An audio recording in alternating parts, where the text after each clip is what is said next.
ಓಂ ನಾರಾಯಣಾಯ ವಾಸುದೇವಾಯ.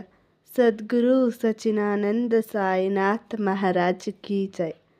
ಗುರುವಿನ ಪಾದಾರವಿಂದಕ್ಕೆ ನಮಸ್ಕರಿಸುತ್ತಾ, ಸಾಯಿಬಾಬಾ ಅವರು ತಮ್ಮ ಭಕ್ತರನ್ನು, ಅವರನ್ನು ನಂಬಿ ಬಂದ ಜನರನ್ನು ಯಾವುದೇ ಕಾರಣಕ್ಕೆ ಭೇದ ಭಾವ ಮಾಡುವುದಿಲ್ಲ. ಬಡವನಾಗಲಿ ಶ್ರೀಮಂತನಾಗಲಿ, ಹಿಂದೂ ಆಗಲಿ ಮುಸಲ್ಮಾನಾಗಲಿ, ಯಾರಾದರೂ ಆಗಿರಲಿ, ಸಾಯಿಬಾಬಾ ಅವರು ಅವರನ್ನು ಮೇಲೆ ಕೆಳಗೆ ಎಂದು ಭಾವಿಸಿ ಭೇದ ಭಾವ ಮಾಡುವುದಿಲ್ಲ. ಅದಕ್ಕೆ ಉದಾಹರಣೆಯಾಗಿ ಒಂದು ನೈಜ ಪವಾಡವೇ ಇದೆ. ಒಂದು ದಿನ ದೀಪಾವಳಿ ಸಮಯದಲ್ಲಿ ಒಂದು ಬಡ ಕುಟುಂಬ, ಒಬ್ಬ ತಾಯಿ ಮತ್ತು ಇಬ್ಬರು ಮಕ್ಕಳು ಇರುತ್ತಾರೆ. ಅವರ ಮನೆಯಲ್ಲಿ ದೀಪಾವಳಿಗೆ ದೀಪ ಹಚ್ಚಲು ಅದಕ್ಕೆ ಬೇಕಾದ ತೈಲವಿರುವುದಿಲ್ಲ.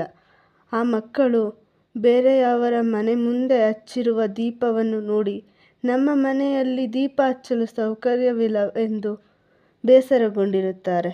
ಆ ಮಕ್ಕಳ ದುಃಖ ನೋಡಿ ಸಾಯಿಬಾಬಾ ಅವರು ಅಲ್ಲಿಗೆ ಬರುತ್ತಾರೆ. ಬಂದು ಒಂದು ಚೆಂಬಿನಲ್ಲಿ ನೀರು ತರಲು ಹೇಳುತ್ತಾರೆ. ಆ ಮಕ್ಕಳು ನೀರಿನಿಂದ ಏನಾಗುತ್ತದೆ ಎಂದು ಭಾವಿಸುತ್ತಾ ನೀರು ತಂದು ಕೊಡುತ್ತಾರೆ.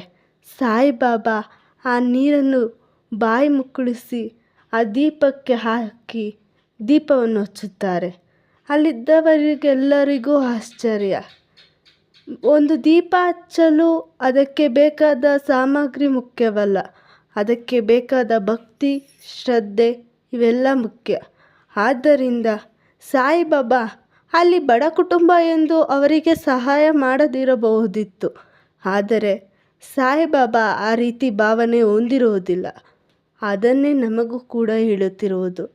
ನಾವು ಎಲ್ಲರನ್ನೂ ಒಂದೇ ರೀತಿ ಭಾವಿಸಿ ಅವರನ್ನು ಪ್ರೀತಿಸಿ ಸ್ನೇಹವನ್ನು ಹೊಂದಿರಬೇಕು.